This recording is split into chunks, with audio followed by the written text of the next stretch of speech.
Hi, everybody. I'm Chris Preimesberger, editor of eWEEK. Thank you very much for joining us today for this latest segment of eWEEK eSpeaks. It's our series of informal conversations with IT thought leaders about topics from all over the spectrum of the IT world. Our interviewee today is Marcus Torres. Marcus Torres is the VP of Platform Management and the GM of Integration Hub at ServiceNow, a very hot company right now. Marcus, welcome. Thanks for having me, Chris. It's great to be here. And tell us a little bit about your background, and then we'll get into our topic today, which I'm really excited about talking about, which is no-code and low-code development, otherwise known as citizen development. Go ahead. Sure, Chris. At the end of the day, my entire career has been about building products that customers love. And I used to be a developer myself.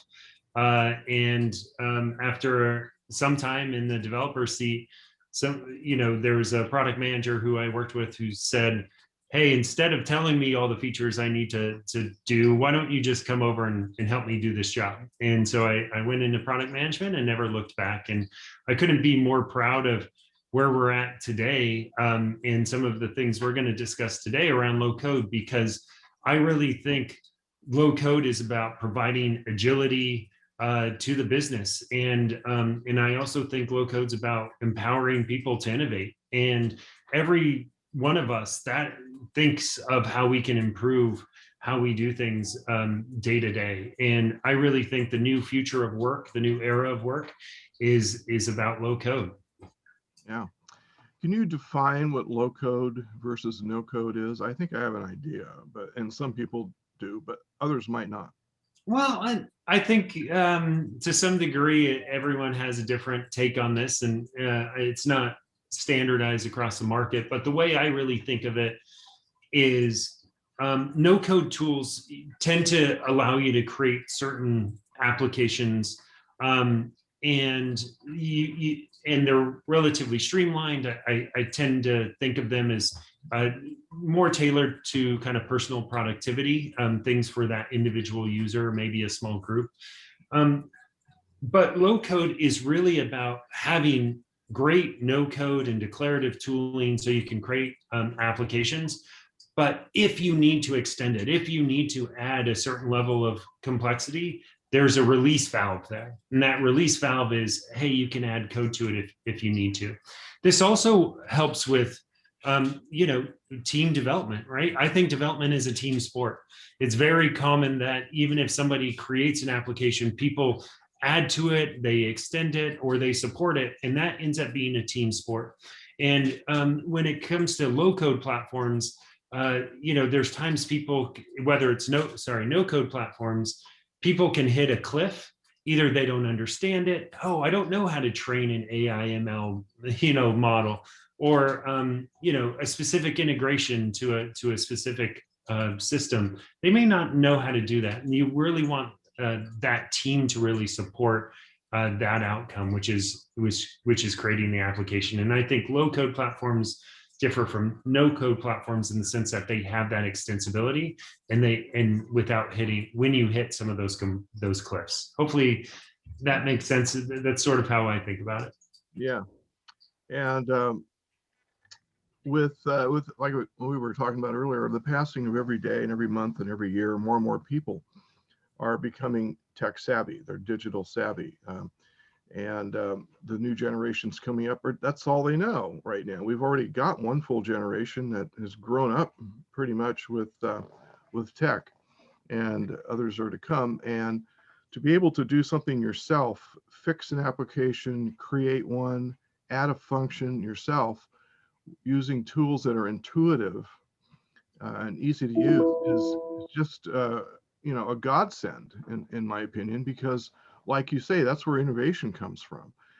The reality of it is, though, too, when you're working at a company or working in a particular field, you hopefully know that field or that company really well, and thus you have knowledge that you could impart into an application that could help you or your team. Is that Is that what's happening with it right now a lot?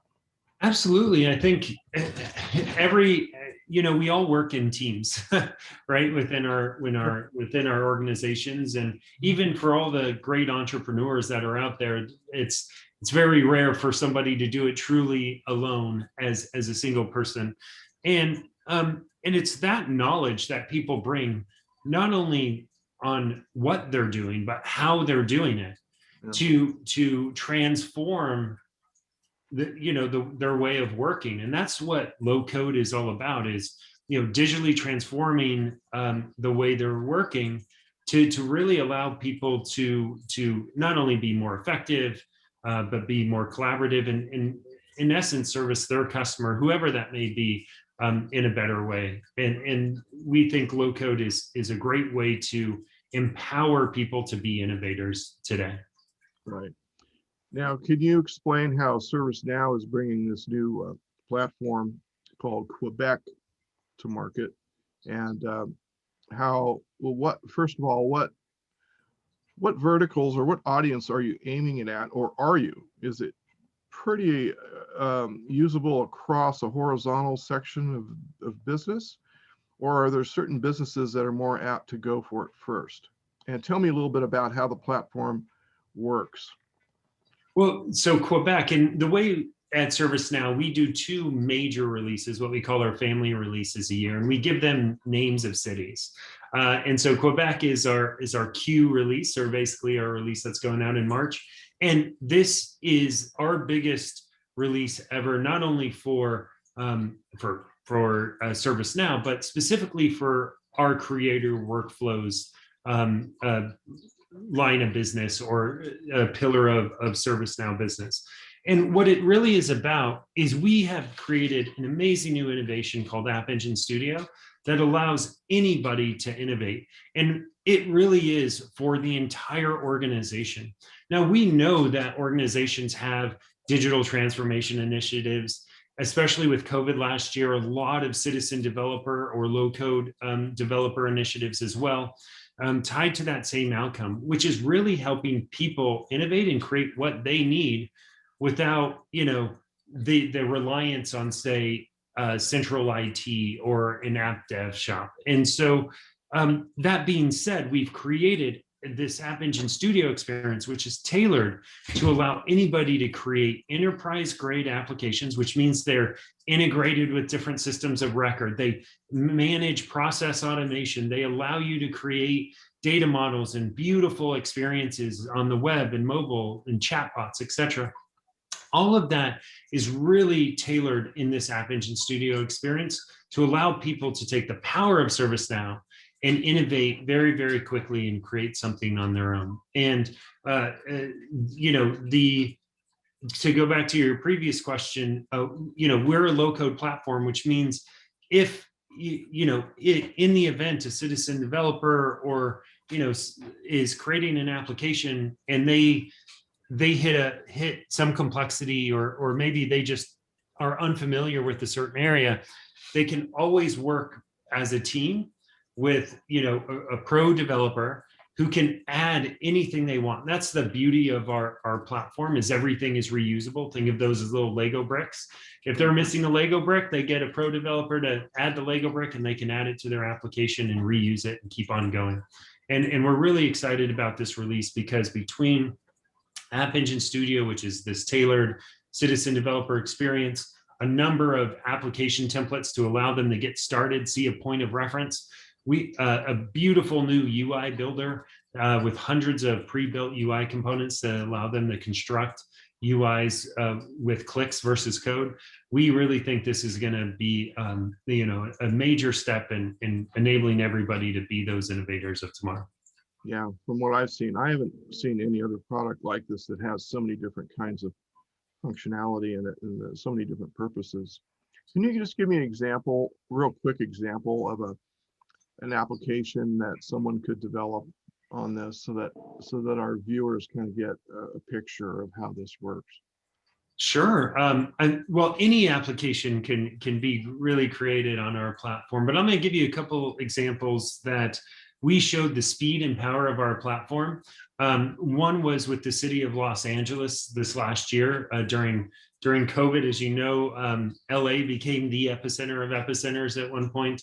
And within 72 hours, they created the COVID testing and reservation system that, millions and millions, tens of millions of LA residents came and used to essentially do drive-up testing. But away from COVID, if I want to use a different example, there we have a financial services customer in Japan, and their employees, they have 34,000 employees, and every year those employees have an option to move into a different function, a different role within the organization. And so what they do is it's essentially a large annual transfer process. And what they do is they match the skills of those employees with the various positions within the organization.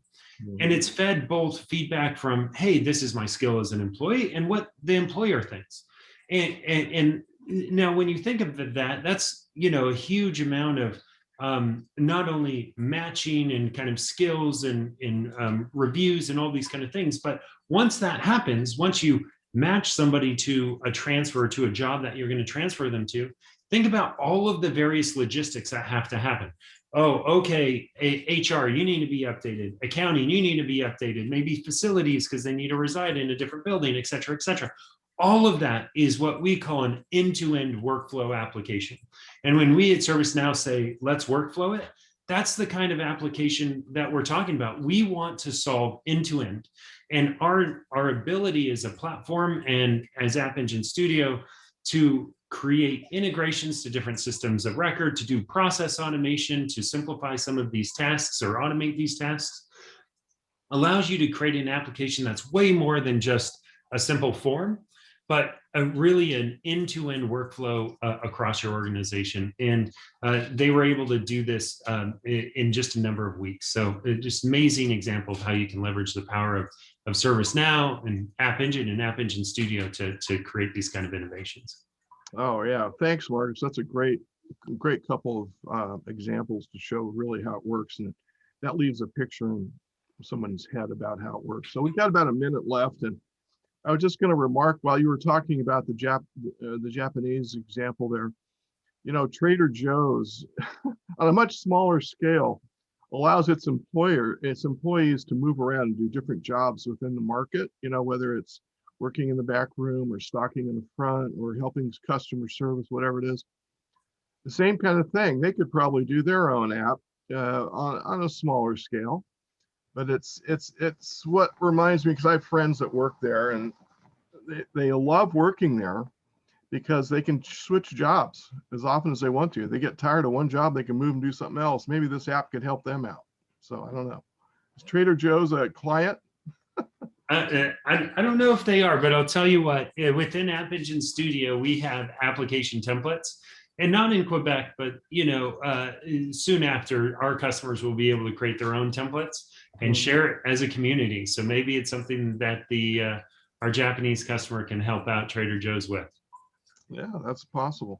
Listen, thanks for the overview. Our time is up. I really appreciate this and explaining what ServiceNow does and what workflows do on a daily basis. They're so important to managing not only the data, but people and applications. I mean, that's what you're doing, all in one platform. So it's great. Congratulations on that, for working on that. Thanks, I appreciate that, Chris. Marcus, good to see you again. Thanks for coming on, and we'll have you on again at some point.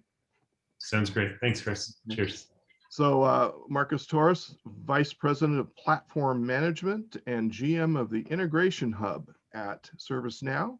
Thanks again. And for everybody following along to the end here, thank you and have a great rest of your eWEEK. Thanks for joining us on eWEEK eSpeaks. Go to eWEEK.com to hear more conversations with IT thought leaders.